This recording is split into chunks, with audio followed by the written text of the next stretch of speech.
Hoje nós vamos falar sobre um assunto que eu amo falar. Hoje nós vamos falar, pare de olhar para você.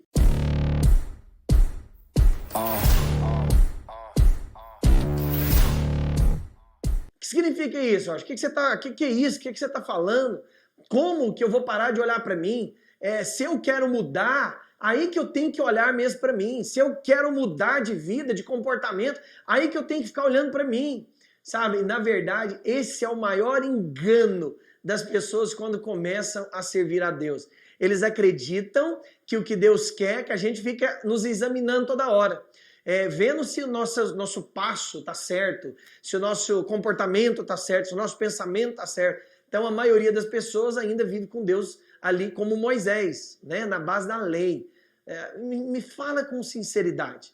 Você vive com base na lei com Deus? Seu relacionamento é com base em regras. Sabe, a pior coisa que tem é viver com uma pessoa com regras. Não pode, não toca, não faz, não fala. É uma coisa que eu ensino para os meus alunos, para as pessoas que me acompanham. Sabe, atrás, na verdade, de todo mandamento de Deus, tem o amor de Deus. Sabe, a lei, na verdade, ela só serve para duas coisas. A primeira, para revelar quem é Deus. Se ali nos mandamentos Deus fala, não mentirás, né, não dirás falso testemunho, é porque Deus não mente. Entende? Ou seja, atrás do não de todos os mandamentos, tem o amor de Deus ali atrás. Tem o amor de Deus sendo refletido. Segunda coisa, a lei serve para mostrar quem é o homem. Por um lado, a lei mostra quem é Deus, mas por outro lado, a lei mostra quem é o homem. E o alvo da lei é que o homem possa se chegar até Cristo. O alvo da lei é que o homem se chegue com um coração arrependido e fala, Senhor, eu preciso do Senhor. Eu preciso da tua vida, eu preciso do Senhor. Então, meu querido, o fim da lei é Cristo, né? O fim da lei é Cristo. Você tem que entender isso, né? Eu não estou falando para você que nós agora vamos viver na baderna, mas nós não vamos viver com base na lei, porque a lei traz escravidão, a lei traz morte, a lei traz condenação, traz culpa, traz medo, mas a graça traz vida, traz empenho, sabe? Eu quero falar algo muito sério com você e muito importante também. É importante que se você quer conhecer a Deus e conhecer as coisas do alto, né, e receber as coisas de Deus, pare de olhar para você. Sabe, toda vez que nós nos tornamos introspectivo, acabamos que nós tornamos também parados. Enquanto você viver olhando na sua vida, né, para crescer em Deus, você não vai conseguir. Porque a introspecção, ela não é de Deus. Não tem isso de... Aí você fala, não, Roger, mas lá em Coríntios tá falando, Paulo escreveu lá para a igreja para eles examinarem a si mesmo. É verdade, mas vamos entender aquele contexto? Na verdade, o que Paulo queria dizer é examinar como era o comportamento deles na ceia. Examine-se a si mesmo. O problema era que as pessoas que estavam ceando na igreja de Coríntios, eles estavam se embebedando, eles estavam ficando bêbados. Imagina, de vez de lá, a gente vê, né, muitas igrejas, vai dar um copinho pequenininho para tomar lá a ceia. Não mata nem a sede de uma formiga. Mas tudo bem, não estou falando que seja errado. Mas o que acontecia com a igreja de Corinto? A galera simplesmente pegava o vinho e achava que era festa. Dia de ceia para a igreja de Corinto não era ceia, era festa. Aí o que eles faziam? Eles começaram a embriagar. Aí o que Paulo está querendo falar para eles? Examine-se a si mesmo. Em outras palavras, não é para olhar ver se você tem pecado. Porque se todo mundo for olhar, ninguém pode ceiar. Se a gente for sincero, nós vamos entender que ninguém pode ceiar então. Mas o que Paulo estava querendo dizer, na verdade, é examine como que você vai tomar a ceia. Para que você vai ficar bebendo? Para que você vai ficar bêbado na ceia? Então, em nenhum ponto a Bíblia manda a gente ficar olhando para a gente mesmo. Olhe para você, não. O evangelho, na verdade, é olhe para Cristo. Olha o que Cristo fez por você. Olha o que Cristo fez. Olha o que Cristo fala. Olha o que Cristo é. Sabe, a melhor maneira de se crescer em Deus é olhar para Cristo. Não é ficar olhando para si. A melhor maneira é olhar para Cristo. É o que Ele é o que Ele fez. Sabe? E muitas pessoas, inclusive, quando elas vão orar, elas não acreditam que a oração delas vão ser respondidas. Elas não acreditam que Deus pode falar com elas, responder elas. Por quê? Porque elas acreditam que Deus não vão respondê-las. Porque elas não estão prontas. Porque elas não merecem ser respondidas. E aí eu vou te falar uma coisa que é libertador também. Deus só responde Cristo. Uai, Roger, mas como assim? Como Deus só responde Cristo? Vou te explicar. É muito claro isso. A Bíblia diz lá em Colossenses 1, versículo 26 e 27, que o mistério que estava oculto há muitos anos, eles vão ser revelados ali para os judeus. E qual que é esse mistério? Alô, qual que é esse mistério? É Cristo em vós, a esperança da glória. Sabe o que é isso? Em outras palavras, agora Cristo entrou dentro de você. O mistério que o Velho Testamento todo estava esperando, profetizando e falando, agora ele pode ser realidade dentro de você.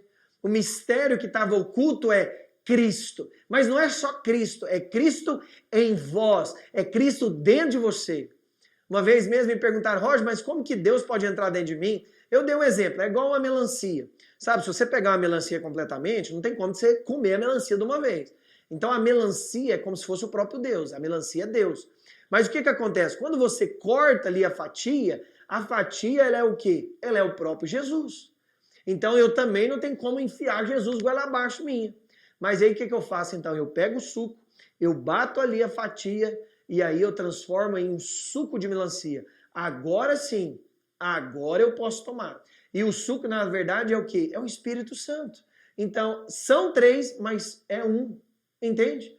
Isso que é impressionante. E aí, muitas vezes, nós temos o medo de orar. Por quê? Porque a gente tem convicção que Deus não vai nos responder. Só que eu quero te falar, prefira a convicção que Deus vai te responder. Prefira a convicção que Deus vai te responder. Sabe por quê? Porque agora você foi colocado em Cristo. Você não é mais você sozinho. Quando Deus te vê, Deus vê, na verdade, Cristo. Você sabe, o problema da imagem, Deus já resolveu a sua imagem. Ele já te colocou em Cristo. Agora o problema é que você não se vê em Cristo. Aí que mora o problema. Entende isso? Então eu vou te falar uma coisa. Você tem que entender que você agora está inserido em Cristo. E por isso Deus pode te ouvir. Porque hoje, quando você ora, é a mesma coisa de Cristo está orando. Quando você ora, por isso que você ora em nome de Jesus. O que é em nome de Jesus? Não é uma chavinha mágica apenas, é uma realidade, é uma autoridade. Você não ora no meu nome, você não ora no nome de um padre, de um pastor, de um papa. Você ora em nome de Jesus. Em outras palavras, você tem um representante no céu e é pelo nome dele que você pede. Entende? Isso é magnífico. E aí uma vez até me perguntaram, Roger, Deus responde, ouve pecador? Não!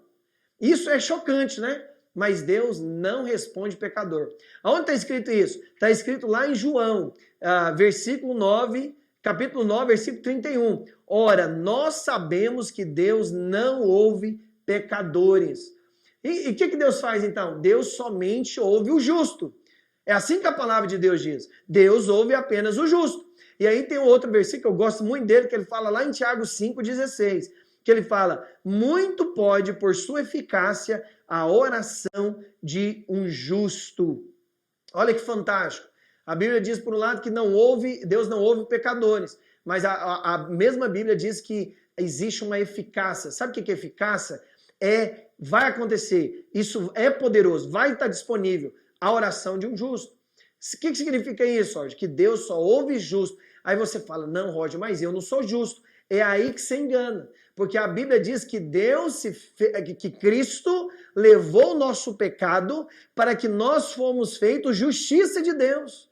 Olha que coisa magnífica, presta atenção, olha o que aconteceu. Na cruz, Jesus, que era santo, e você e eu e o mundo aqui, nós somos pecadores. O que ele fez? A Bíblia diz que Deus pegou o nosso pecado e colocou em Jesus. Ele nunca pecou. Sabe, ele nunca pecou, ele foi tentado, mas ele nunca pecou.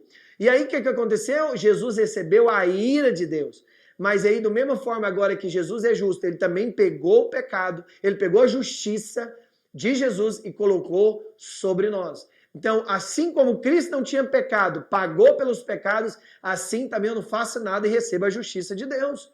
Eu recebo a justiça de Deus quando eu creio no sacrifício. Acredite, ser justo não tem nada a ver com comportamento. Ser justo, vou repetir para você, ser justo não tem nada a ver com comportamento. Ser justo, na verdade, é receber o que Cristo já fez por você. Vamos ler esse versículo? Está escrito lá em 2 Coríntios 5, 21.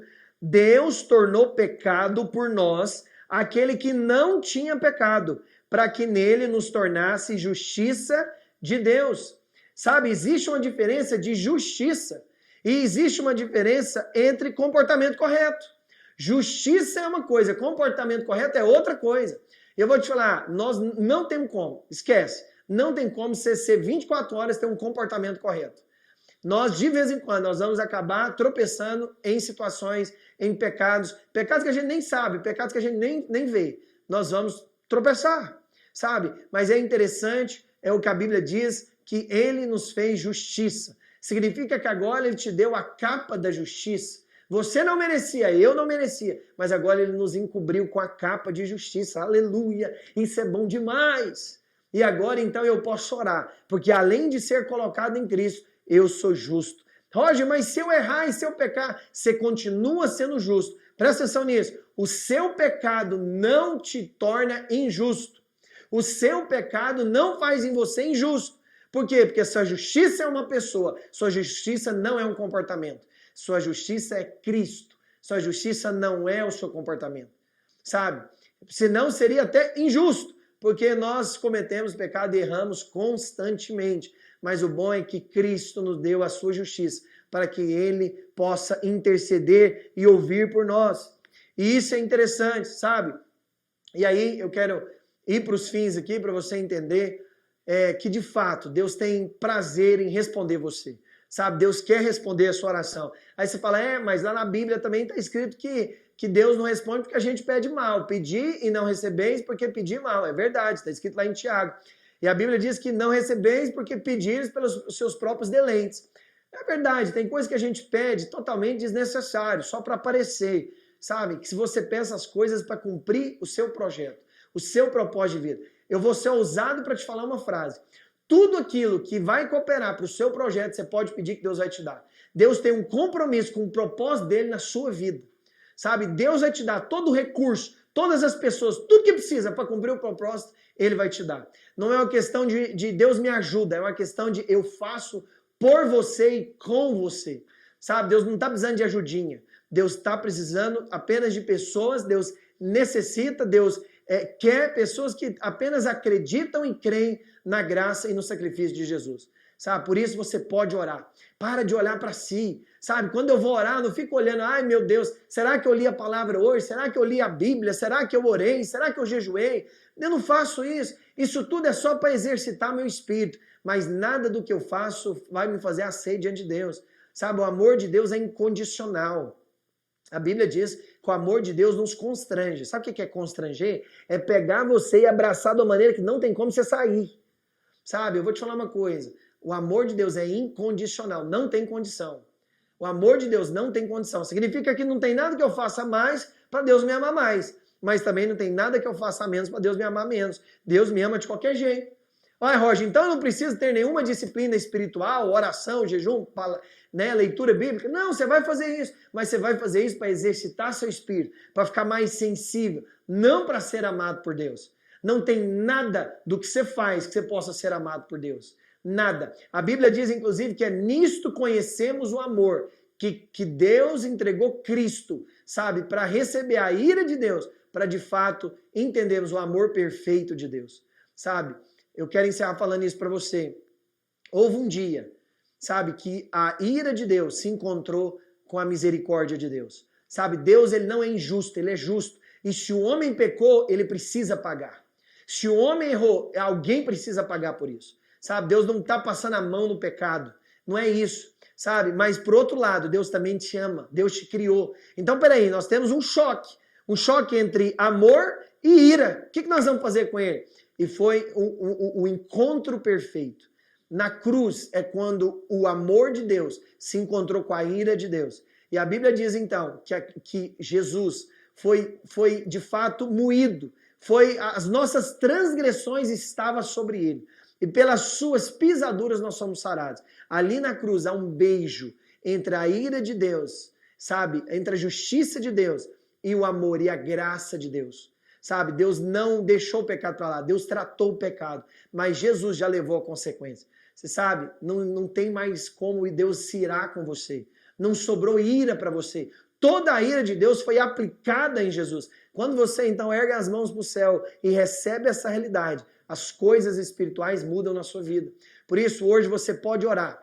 Ore com fé, ore com ousadia. Chegue-se diante de Deus com fé, com intrepidez, porque nada pode barrar você. Roger, nem meu pecado, nem seu pecado, porque o seu pecado já está lavado. Passado, presente e futuro. Está tudo quitado, está tudo certo.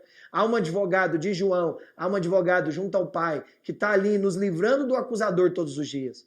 Sabe, por isso você pode orar. Orar, crer que você vai receber todas as coisas que você deseja. Mas para isso, não olhe para si. Olhe para Cristo. Tenha os olhos fixos. Tenha os olhos fixos em Cristo. No que Cristo é, no que Cristo fez e no que Cristo pode. Aí você vai receber grandes coisas espirituais. E aí você vai ver que você vai mudar. A questão não é eu tentar forçar meu comportamento. É me alimentar de Deus. É comer do Senhor. Né? Jesus ali na cruz falou, olha, vocês vão comer do meu corpo, beber do meu sangue. Sabe o que significa isso? O Espírito é a palavra. Quanto mais eu como de Deus, sabe? Quanto mais eu como as coisas espirituais, mais eu vou mudar. Não é por força, nem por violência, mas é pelo meu Espírito. Por isso, você pode orar, mas não olhe para você. Olhe sempre para Cristo. Olhe para Cristo. Amém? Você recebe isso daí? Pode orar em paz. Se você gostou desse vídeo, se você foi abençoado, se inscreva aqui no canal, deixa seu comentário, tira sua dúvida, sabe? Eu quero te ouvir, eu quero te abençoar mais, sabe? Espalhe esse vídeo para mais pessoas, porque essa mensagem as pessoas precisam saber. Fechou? Muito obrigado por mais esse dia aí, mais esse vídeo. O mundo é nosso, tamo junto e os céus estão abertos para nós.